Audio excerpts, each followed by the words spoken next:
अस्सलाम वालेकुम। Welcome to my YouTube channel Jaan Academy. इस वीडियो में हम एसएटी मैथ का जो टॉपिक पढ़ेंगे उसका नाम है ट्रिग्नोमेट्री। हम जब भी इस टॉपिक का नाम सुनते हैं तो हमारे माइंड में दो तीन नाम आते हैं, जैसे कि टेन थीटा, साइन थीटा या कोस थीटा। हमें इनके नाम तो पता है लेकिन हम इनके फॉर्मूले भूल जाते हैं। तो आज हम इनके फॉर्मूले इस तरतीब में पढ़ेंगे ताकि हमें ये कभी भी ना भूलें। पहले मैं आपको वो तीन फार्मूले एक तरतीब से यहाँ पे समझाता हूँ, उसके बाद हम क्वेश्चन सॉल्व करेंगे। तो हमारे टॉपिक का फर्स्ट फार्मूला है sine theta.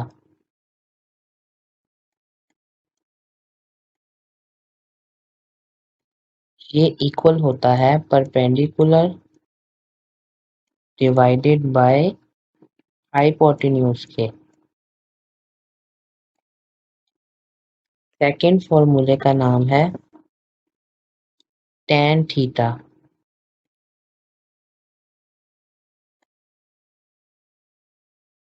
tan theta equal होता है परपेंडिकुलर डिवाइडेड बाय बेस। और हमारा जो थर्ड फार्मूला है उसका नाम है कोस थीटा। ये इक्वल होता है बेस डिवाइडेड बाय हाइपोटेन्यूज के। ये तीन फार्मूले हैं जो ट्रिग्नोमेट्री के क्वेश्चन पे अप्लाई होते हैं। आपने इन फॉर्मूले को इसी तरतीब के साथ याद करना है, फिर आपको कभी भी नहीं भूलेंगे। साइन थीटा और टेन थीटा के ऊपर परपेंडिकुलर ही रहता है, साइन थीटा के नीचे हाइपोटेन्यूज और टेन थीटा के नीचे बेस।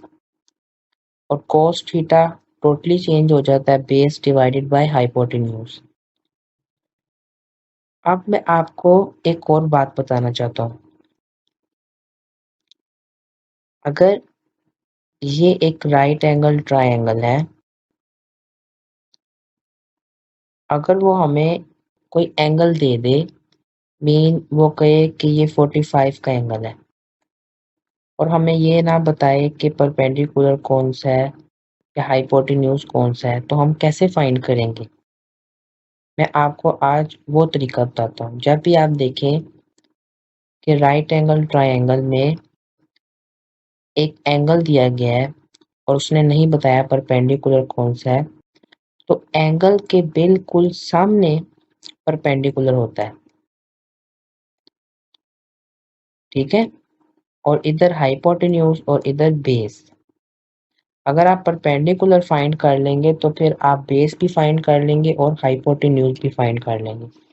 अगर वो राइट एंगल ट्रायंगल इस तरह देता, यहाँ पे वो कहता कि ये एंगल है 60 का, चाहे जो मर्जी हो, यहाँ पे 60 हो, 45 हो, 30 हो, आपने ये देखना है कि एंगल के बिल्कुल सामने परपेंडिकुलर है।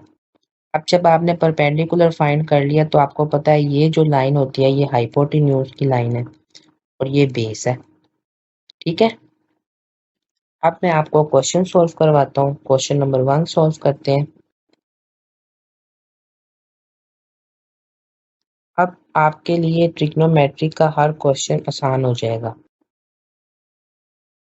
क्वेश्चन पढ़ते हैं।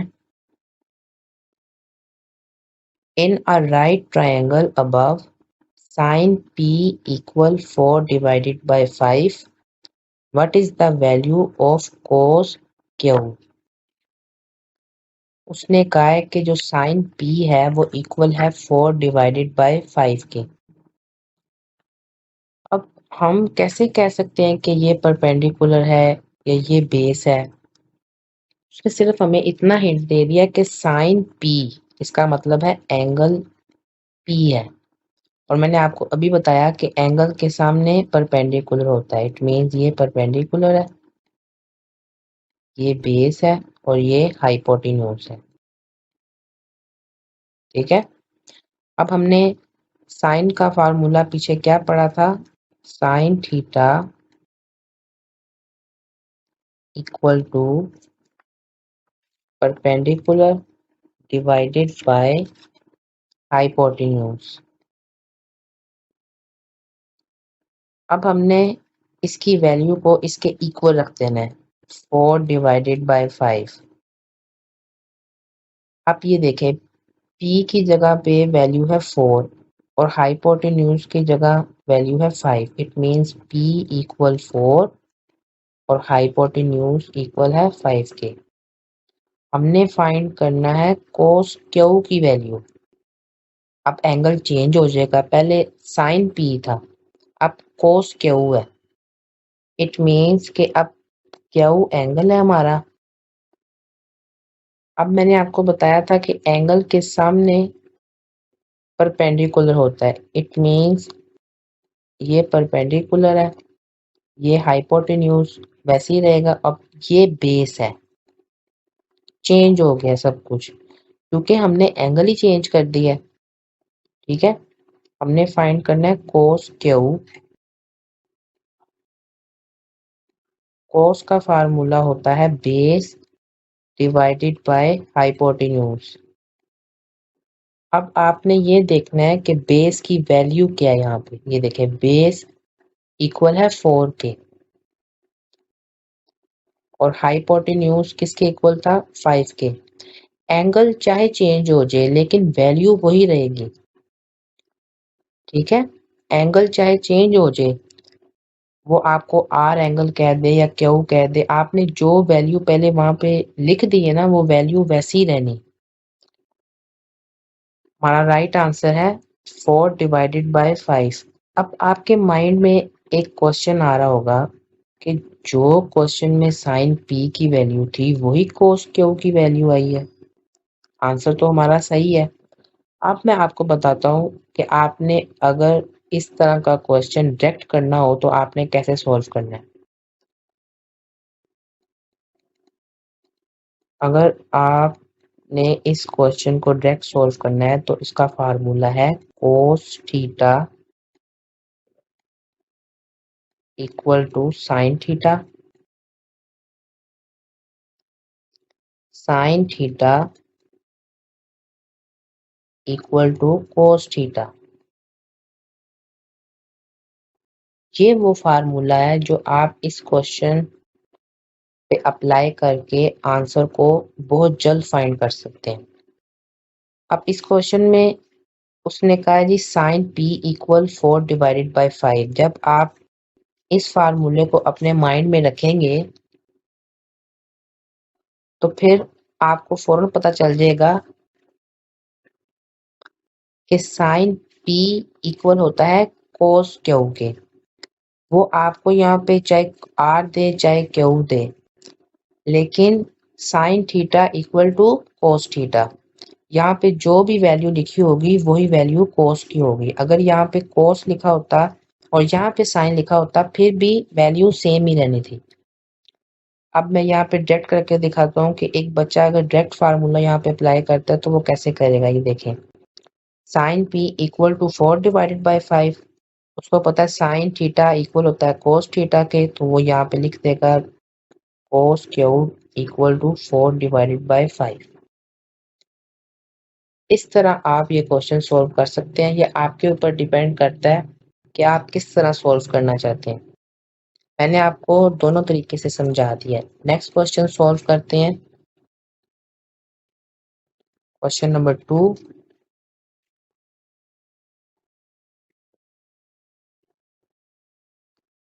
क्वेश्चन नंबर 2 पढ़ते हैं। In a triangle with vertexes x, y and z, the measure of angle y is 90। अब एंगल y 90 है, cos x इक्वल है 5 डिवाइडेड बाय 13 के। What is the value of sine z। हमने sign z की value find करनी है। अब इधर उसने कोई भी राइट एंगल ट्रायंगल नहीं दिया, तो अगर वो क्वेश्चन में ना दे तो आपने खुद बना लेना है। एक राइट एंगल ट्रायंगल है, ठीक है। आपने इसको x कंसीडर कर लेना है, इसको y, इसको z, क्योंकि जब तक आप साइडों को वेरिएबल का नाम ना देंगे तब तक आप क्वेश्चन सोल्व नहीं कर पाएंगे।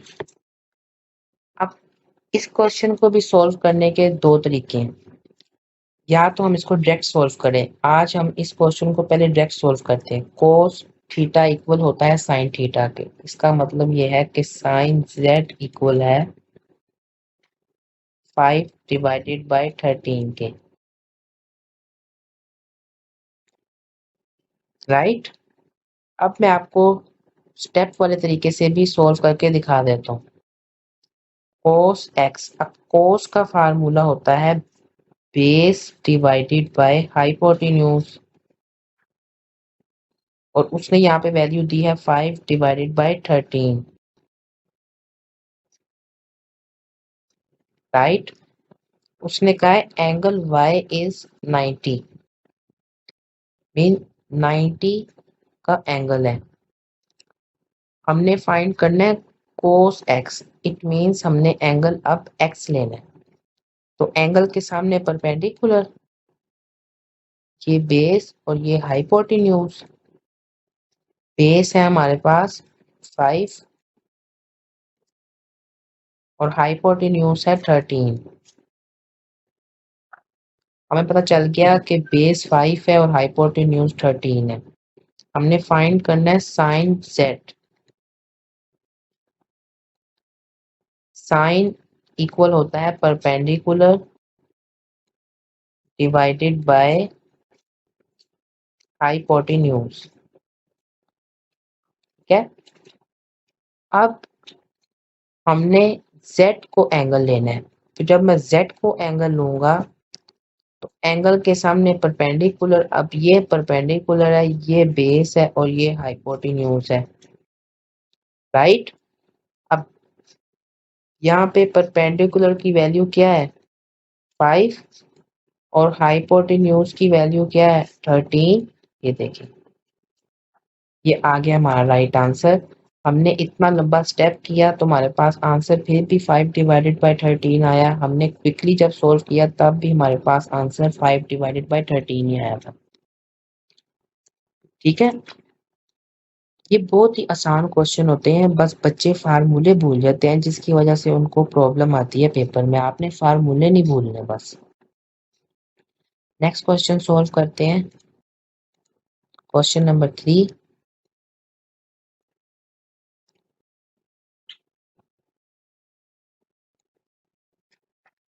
क्वेश्चन नंबर 3 पढ़ते हैं। In angle A B D above, what is the length of segment AB? हमने लेंथ फाइंड करनी है AB की, ठीक है।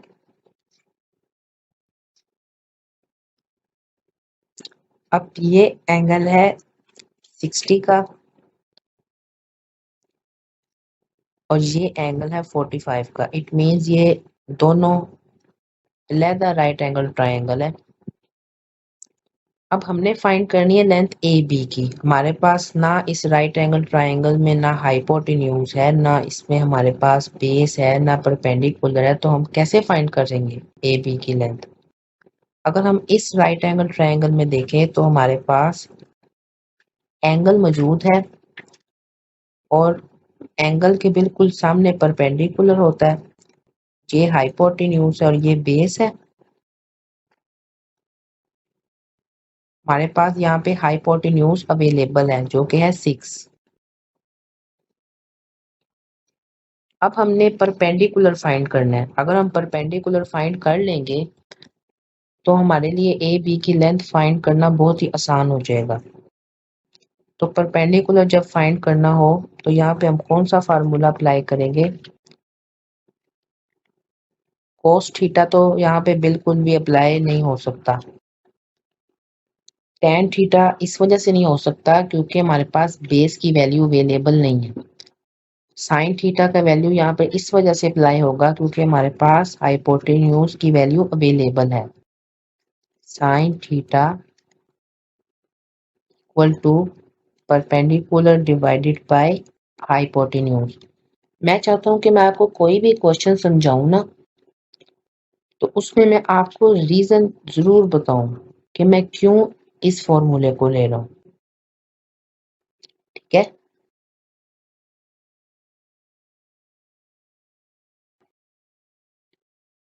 अब परपेंडिकुलर हमने फाइंड करना है,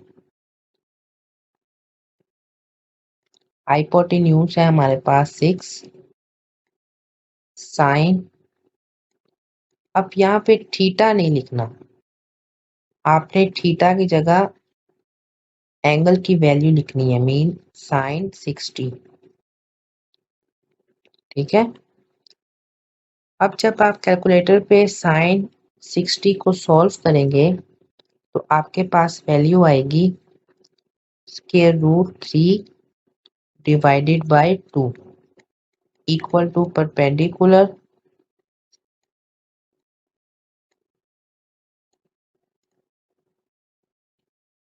डिवाइडेड बाय 6।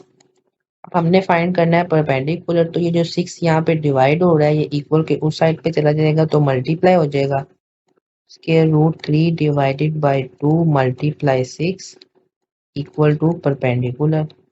अब 2 जब कट होगा 6 पे तो यहाँ पे वैल्यू आ जाएगी 3, हमारे पास परपेंडिकुलर आ गया 3 स्क्वायर रूट 3, 3 स्क्वायर रूट 3। अब हम ए बी की लेंथ फाइंड कर सकते हैं। हमारे पास अब हाइपोटेन्यूज अवेलेबल नहीं है तो हमने वो फाइंड करना है। यहाँ पे भी हम साइन थीटा का ही फार्मूला अप्लाई करेंगे, sine theta equal to perpendicular divided by hypotenuse, क्योंकि हमारे पास अब यहाँ पे परपेंडिकुलर अवेलेबल था और हाइपोटेन्यूज अवेलेबल नहीं था। टेन थीटा हम तब ले सकते थे अगर यहाँ पे हमारे पास बेस निकलती। ठीक है, परपेंडिकुलर की वैल्यू है 3 स्क्वायर रूट 3, हाइपोटेन्यूज हमने फाइंड करना है, साइन, अब यहाँ पे थीटा की जगह उसकी वैल्यू आएगी जो कि है 45। आप जब इसको कैलकुलेटर पे सॉल्व करेंगे तो आपके पास वैल्यू आएगी 1 divided by square root 2 equal to 3 square root 3 divided by hypotenuse. अब हमने हाइपोटेन्यूज फाइंड करना है, तो जिसको फाइंड करना होता है वो डिवीजन में नहीं रहता कभी भी, ये इक्वल के इस साइड पे आ जाएगा और यहाँ पे आके मल्टीप्लाई हो जाएगा, 3 स्क्वायर रूट 3। अब जिस वैल्यू को हमने फाइंड करना होता है उसके नीचे कोई वैल्यू नहीं होनी चाहिए, तो ये स्क्वायर रूट 2 इक्वल के उस साइड पे जाके मल्टीप्लाई हो जाएगा क्योंकि यहाँ पे डिवाइड हो रहा है, मल्टीप्लाई स्क्वायर रूट 2। अब ये स्क्वायर रूट के अंदर वाली वैल्यू मल्टीप्लाई हो जाएंगी आपस में, 3 मल्टीप्लाई 2 6, ये आ गई हमारे पास लेंथ ए बी की 3 square root 6। Option D is correct. आपने देखा ये क्वेश्चन मैंने कैसे सॉल्व किया, ये क्वेश्चन लेंथी जरूर होते हैं लेकिन बहुत ही आसान होते हैं। हमने फार्मूला सिंपल अप्लाई किया और हमने आंसर फाइंड कर लिया। नेक्स्ट क्वेश्चन सॉल्व करते हैं।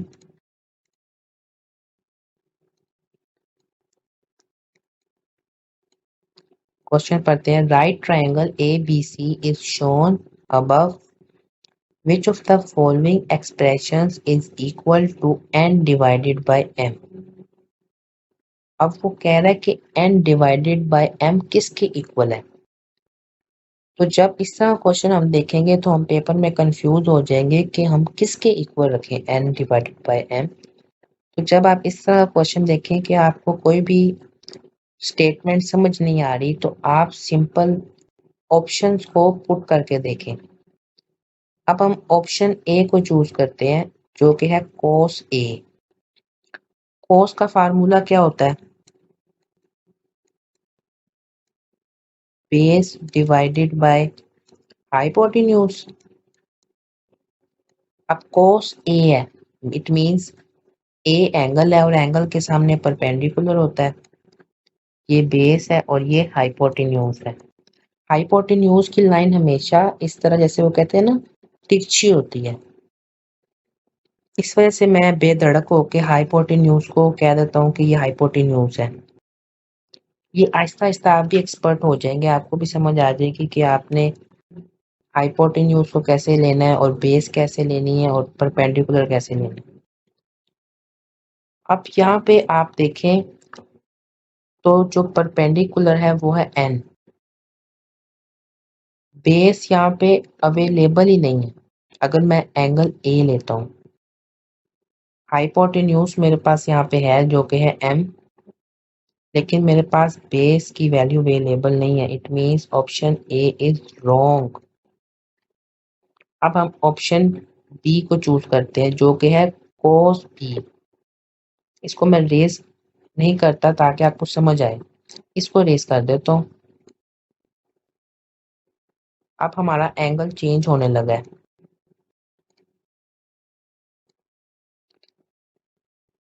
फार्मूला वही रहेगा, कोस बी। कोस इक्वल होता है बेस डिवाइडेड बाय हाइपोटेन्यूज के।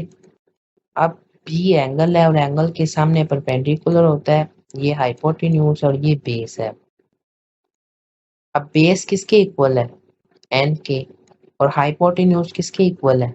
M K. N divided by M. अब आप मुझे खुद बताएं, क्या कोस बी इक्वल है N divided by M K? Yes, option B is correct, क्योंकि हमने जो भी वैल्यू यहाँ पे पुट की है वो सेम वैसे ही आ गई है। इसका मतलब है कोस बी इक्वल है एन डिवाइडेड बाय एम के।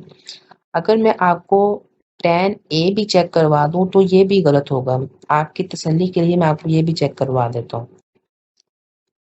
tan ए,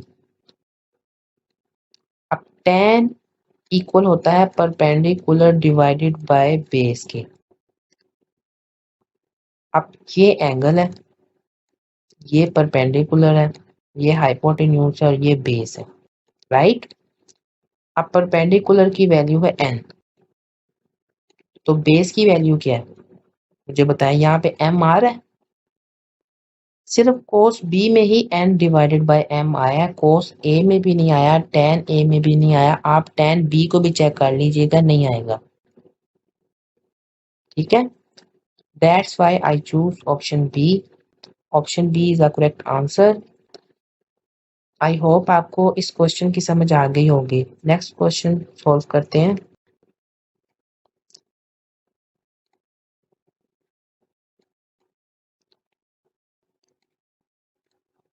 अब इस क्वेश्चन में हमने जो फार्मूला अप्लाई करना है उसका नाम है पाइथागोरस थ्योरम। ये तो हमारा, आप ये समझ लें कि कौमी फार्मूला है। हर बच्चे को इस फार्मूले का पता है, क्योंकि हमने किसी ना किसी क्लास में जरूर इस फार्मूले को पढ़ा हुआ है। तो पाइथागोरस थ्योरम इक्वल होता है हाइपोटेन्यूज का स्क्वायर इक्वल टू परपेंडिकुलर का स्क्वायर प्लस बेस का स्क्वायर। अब हमने इस फार्मूले को इस क्वेश्चन पे अप्लाई करना है। अब इधर कोई एंगल नहीं दिया गया, आपने कोई साइन थीटा टेन थीटा नहीं यहाँ पे लिखना। आपने शेप से अंदाजा लगाना है कि परपेंडिकुलर कौन सा है, हाइपोटेन्यूज कौन सा है और बेस कौन सी है। अब ये मैंने आपको बताया था कि जो तिरछी लाइन होती है ये हाइपोटेन्यूज है, ये परपेंडिकुलर है और ये बेस है। परपेंडिकुलर की वैल्यू है 6, हाइपोटेन्यूज की वैल्यू है 10, बेस हमने फाइंड करनी। अब हम यही फार्मूला अप्लाई करेंगे यहाँ पे, H square equal to P square plus B square. मैं इनको पूरा इस वजह से नहीं लिख रहा क्योंकि टाइम वेस्ट होता है, क्योंकि हमें वहाँ पे स्पेलिंग के नंबर नहीं मिलने, हमें वहाँ पे राइट ऑप्शन चूज करने के नंबर मिलने हैं। तो इस वजह से आपने पूरा नहीं लिखना हाइपोटेन्यूज परपेंडिकुलर, बस आपने सिंपल उसके कीवर्ड लिखने हैं। अब हाइपोटेन्यूज है 10, तो 10 का स्क्वायर, परपेंडिकुलर है जी 6, 6 का स्क्वायर, बेस हमने फाइंड करनी। 10 का स्क्वायर होता है 100, 6 का स्क्वायर होता है 36 पॉजिटिव है, इक्वल के साइड पे आएगा तो नेगेटिव हो जाएगा। 100 माइनस 36 बेस का स्क्वायर, हमारे पास वैल्यू आ जाएगी 64 इक्वल टू बेस का स्क्वायर। अब हमने ये स्क्वायर खत्म करना है तो 8 का स्क्वायर 64 होता है, दोनों साइड पे स्क्वायर आ गया। हम यहाँ पे कहेंगे कि taking square root on both side, ताकि स्क्वायर स्क्वायर रूट से कट जाए। बेस इक्वल आ गया है 8 के, इट मीन्स b इक्वल 8। अब अगर हम इस शेप को देखें तो ये बेस तो सही है, लेकिन अब हाइपोटेन्यूज ये है और परपेंडिकुलर ये है, ठीक है। हमने यहाँ पे वैल्यू पता है किसकी फाइंड करनी है, क्यू आर की, ठीक है। हमने यहाँ पे ये वाली लेंथ फाइंड करनी है। हमारे पास क्यू एस की तो अवेलेबल है, एस आर की लेंथ अवेलेबल नहीं है, जिसकी वजह से हम ये सारा क्वेश्चन सोल्व कर रहे हैं, राइट।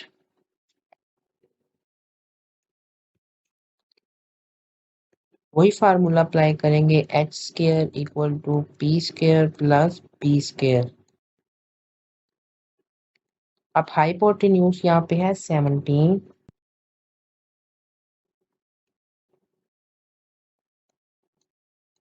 का स्क्वायर, परपेंडिकुलर हमने फाइंड करना है, और बेस है हमारे पास 8 का स्क्वायर।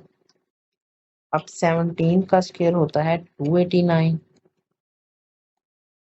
और 8 का स्क्वायर होता है 64। पॉजिटिव है, इक्वल के साइड पे आएगा तो नेगेटिव का हो जाएगा, -64 इक्वल टू पी का स्क्वायर। मैं यहाँ पे स्टेप इस वजह से नहीं कर रहा, मैंने आपको भी बताया कि वहाँ पे स्टेप्स के स्पेलिंग के कोई मार्क्स नहीं।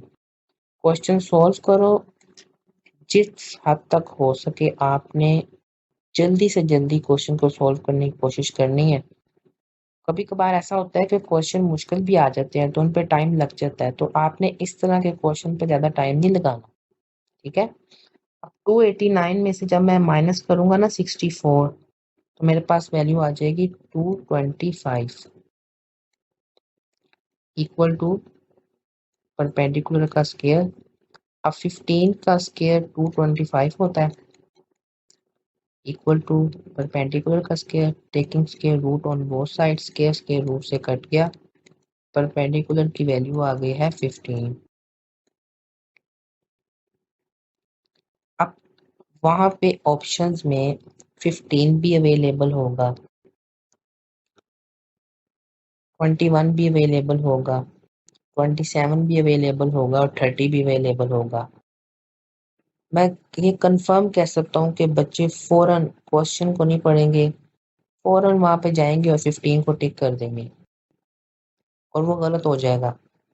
उसने क्वेश्चन हमसे क्या पूछा है, लेंथ ऑफ क्यू आर।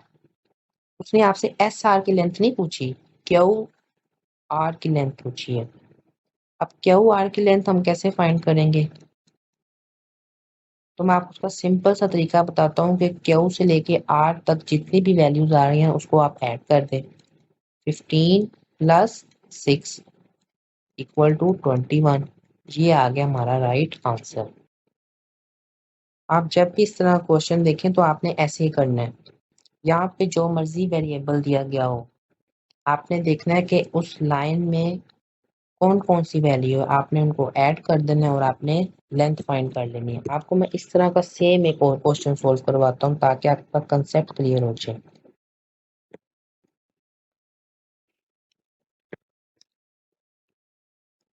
ये क्वेश्चन भी बिल्कुल पिछले क्वेश्चन की तरह सेम है। क्वेश्चन पढ़ते हैं, in the figure above C D A B what is the length of A B. हमने ए बी की लेंथ फाइंड करनी है। आप देख रहे हैं ए डी की तो हमारे पास वैल्यू है 16, लेकिन डी बी की वैल्यू नहीं है, तो अब हमने डी बी की वैल्यू फाइंड करनी है। अगर हम डी बी की वैल्यू फाइंड कर लेते हैं तो हमारे पास ए बी की लेंथ आ जाएगी। अब डी बी की लेंथ फाइंड करना इतना आसान नहीं होगा क्योंकि हमारे पास परपेंडिकुलर अवेलेबल नहीं है। तो सबसे पहले हमें इस राइट एंगल ट्राइंगल का परपेंडिकुलर फाइंड करना पड़ेगा। फार्मूला वही अप्लाई होगा, Pythagoras theorem, H square equal to P square plus B square.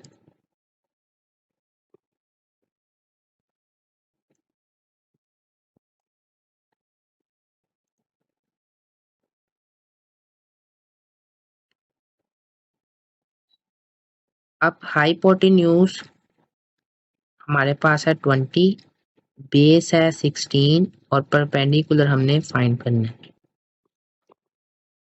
Right.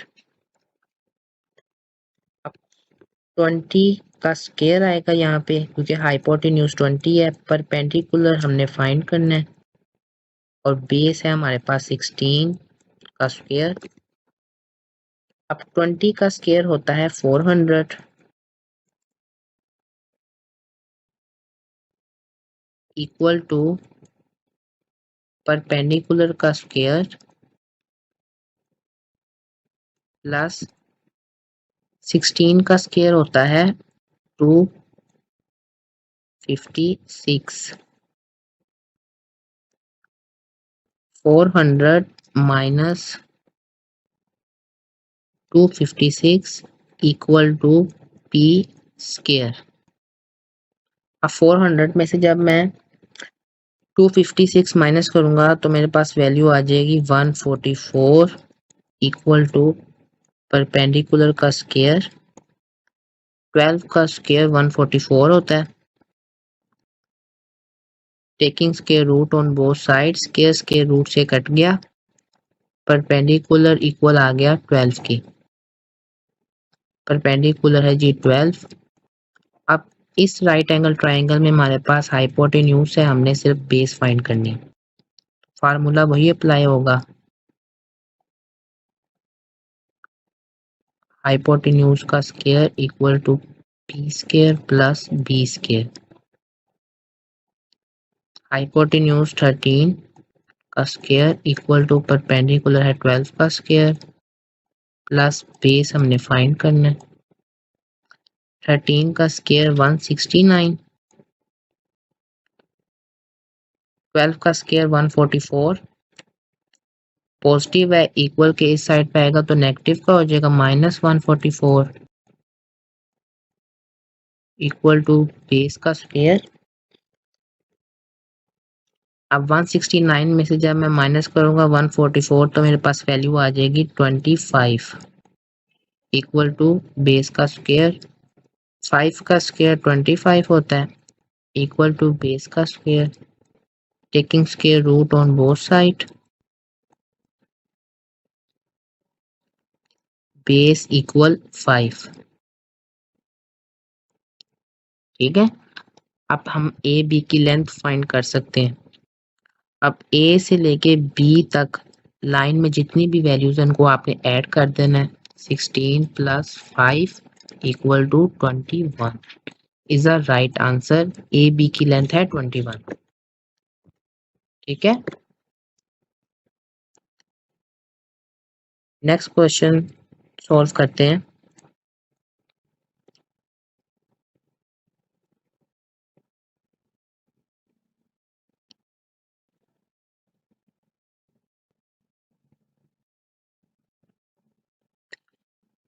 In a right triangle, one angle measures x such that tan x equal to 0.75. What is the value of cos x? अब हमने cos x की value find करनी है। ये जो tan x है ये equal है 0.75। जब हम पॉइंट में देखेंगे तो हम कंफ्यूज हो जाएंगे, पहले हमने ये पॉइंट खत्म करना है। tan x equal to 0.75 equal to 75 divided by 100। इसी फॉर्म से वो पॉइंट में गया था ना, तो मैंने वापस उसी फॉर्म में ले आया उसको। अब हमने इसको कट करने की कोशिश करनी है, हमने यहाँ पे डायरेक्ट नहीं सॉल्व करना। 5 के टेबल पे अगर मैं इसको कट करूंगा तो यहाँ पे वैल्यू आ जाएगी 20 और यहाँ पे वैल्यू आ जाएगी 15 और मैं फिर 5 के टेबल पे कट करूंगा तो यहाँ पे वैल्यू आ जाएगी 3 और यहाँ पे 4। It means 3 divided bye 4। अब हमने यहाँ पे एक खुद राइट एंगल ट्राइंगल बना लेना है।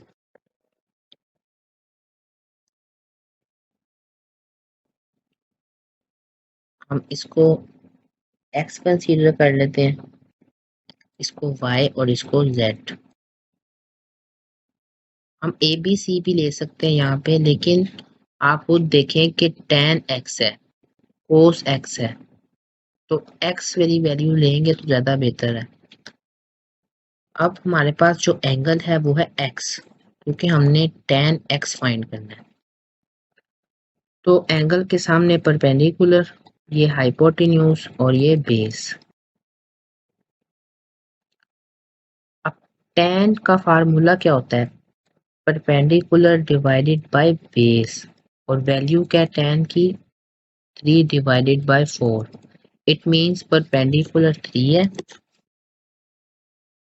और बेस 4 है। हमने वैल्यू फाइंड करनी है cos x की। अगर यहाँ पे sin x होता ना तो मैं डायरेक्ट लिख देता कि 3 divided bye 4 is a correct answer, क्योंकि हमने पीछे फार्मूला पढ़ा है। अब यहाँ पे tan है, tan कभी इक्वल नहीं होता cos के, ठीक है। अब cos का फार्मूला क्या है? Base divided by hypotenuse. हमने cos x ही फाइंड करना है, इट मींस एंगल यही है, लेकिन हमने बेस की वैल्यू तो हमें पता है 4, लेकिन हमें हाइपोटेन्यूज नहीं पता। अब हम हाइपोटेन्यूज कैसे फाइंड करेंगे? तो जब हमारे पास दो साइडें अवेलेबल हो तब हम पाइथागोरस थ्योरम अप्लाई करके तीसरी साइड फाइंड कर सकते हैं। h square equal to p square plus p square. अब हाइपोटेन्यूज हमने फाइंड करना है। परपेंडिकुलर है हमारे पास 3 का स्क्वायर और बेस है हमारे पास 4 का स्क्वायर। 3 का स्क्वायर 9 होता है, 4 का स्क्वायर 16। 16 plus 9 25 h square. अब 5 का स्क्वायर होता है 25। Taking square root on both side, square root से कट गया, हाइपोटेन्यूज आ गया इक्वल 5 के। It means h equal 5। अब बेस है हमारे 4 और हाइपोटेन्यूज है 5। ये आ गया हमारा राइट आंसर। इस स्पीड के साथ आपने क्वेश्चन सोल्व करने हैं और राइट आंसर फाइंड करने हैं। cos x इक्वल है 4 डिवाइडेड बाय 5 के, ठीक है। नेक्स्ट क्वेश्चन सोल्व करते हैं। अब ये वाला जो क्वेश्चन है ना, इसमें आपको मैं एक बहुत ही इम्पोर्टेंट बात बताऊंगा और ये आपको बहुत फायदा देगी। अगर आपको इस तरह का क्वेश्चन आ गया तो आप कहेंगे कि हमने जो जान अकेडमी से फार्मूला सीखा था उसने हमारी बहुत हेल्प की है।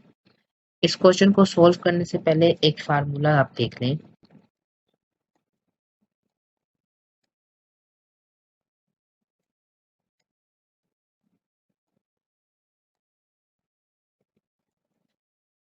पहले मैं लिख लूं फिर मैं आपको समझाता हूँ।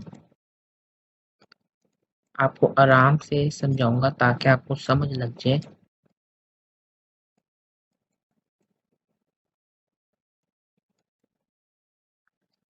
अब मैंने यहाँ पे लिखा है cos 90 माइनस थीटा इक्वल होता है साइन थीटा के, साइन 90 माइनस थीटा इक्वल होता है cos थीटा के। अब हम इस क्वेश्चन को सॉल्व करते हैं। आपने बस इसको याद रखना है हल्का सा माइंड। कह रहा for any angle theta which of the following is equivalent to the expression above.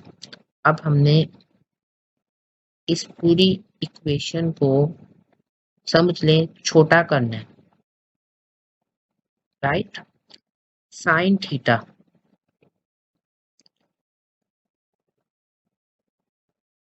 Plus, अब यहाँ पे वैल्यू देखेंगे cos 90 माइनस थीटा, मैंने आपको भी बताया cos 90 माइनस थीटा किसके इक्वल होता है, साइन थीटा के। अब हम यहाँ पे साइन थीटा लिखेंगे, हम ये इतनी लंबी वैल्यू नहीं लिखेंगे। प्लस कोस थीटा, अब हम कोस थीटा को तो वैसे ही रहने देंगे, हम ये तो नहीं करेंगे कोस थीटा की वैल्यू बड़ी वाली इधर लिख दें। वो हमसे पहले ही कह रहा है कि इसको इक्विवेलेंट करो। इक्विवेलेंट से मुराद यही है कि आप ऑप्शंस में देखें कहीं पे भी आपको इतनी लंबी वैल्यू नजर आ रही है, नहीं, तो हमने इसको छोटा करना है। अब साइन 90 माइनस थीटा किसके इक्वल होता है, कोस थीटा के, प्लस कोस थीटा। अब sine theta plus sine theta, 2 sine theta, right, plus cos theta plus cos theta, 2 cos theta.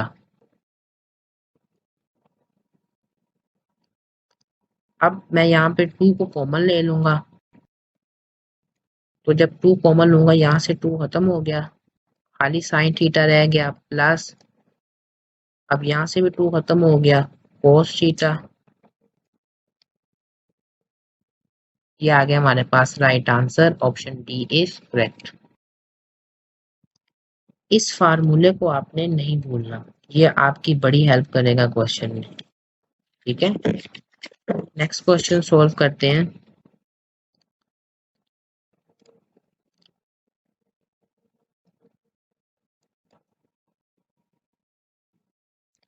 अब ये क्वेश्चन इस क्वेश्चन की तरह सेम है, ठीक है। क्वेश्चन पढ़ते हैं। If sin x equals 0.25, what is the length of BC in the triangle above? हमने BC की लेंथ फाइंड करनी है। ये एंगल है, एंगल के सामने परपेंडिकुलर, ये हाइपोटेन्यूज और ये बेस। साइन का फार्मूला क्या होता है, परपेंडिकुलर डिवाइडेड बाय हाइपोटेन्यूज। उसने वैल्यू हमें दी है 0.25। पहले हमने इसको तो फ्रैक्शन में लेकर आए, ये इस फॉर्म में इस वैल्यू से गया ना 25 डिवाइडेड बाय 100 से। अब हमने इसको डायरेक्ट कट करना है 1 डिवाइडेड बाय 4, क्योंकि जब 100 को मैं डिवाइड करूंगा 24 पे तो वैल्यू आ जाएगी 4। It means 1 divided bye 4। Sine x किसके इक्वल है, उसने यहाँ पे पॉइंट में इसकी वजह से दिया ताकि बच्चा कंफ्यूज हो जाए, तो आपने परेशान नहीं होना, आपने उसको फ्रैक्शन में लेके आना है पॉइंट से खत्म करके। अब परपेंडिकुलर है हमारे पास 1 और हाइपोटेन्यूज है 4, उसने हमसे लेंथ पूछी थी BC की, 4 is the right answer, simple, ठीक है। नेक्स्ट क्वेश्चन सॉल्व करते हैं।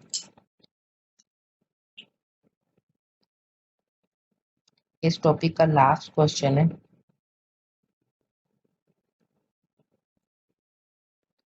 In the figure above, triangle ABC is similar to triangle DEF। कह रहा है ABC ट्रायंगल सिमिलर है ट्रायंगल DEF के। What is the value of sin F? sin F की वैल्यू फाइंड करने को कह रहा है। अब उसने ऊपर हमें जो ट्रायंगल दिया है उसमें उसने हमें परपेंडिकुलर भी दिया हुआ है, हाइपोटेन्यूज भी और बेस भी। हमने फाइंड करना है साइन एफ। तो जो ट्रायंगल की ऊपर वैल्यू है वही ट्रायंगल की वैल्यू इसमें भी है। साइन इक्वल होता है परपेंडिकुलर डिवाइडेड बाय हाइपोटेन्यूज के। अब यहाँ पे परपेंडिकुलर की वैल्यू क्या है 7 और हाइपोटेन्यूज की क्या है 25। उसने खुद ही कहा था ना क्वेश्चन में कि ABC is similar to DEF triangle, तो साइन एफ की वैल्यू भी क्या होगी 7 divided by 25। Option B is correct, right.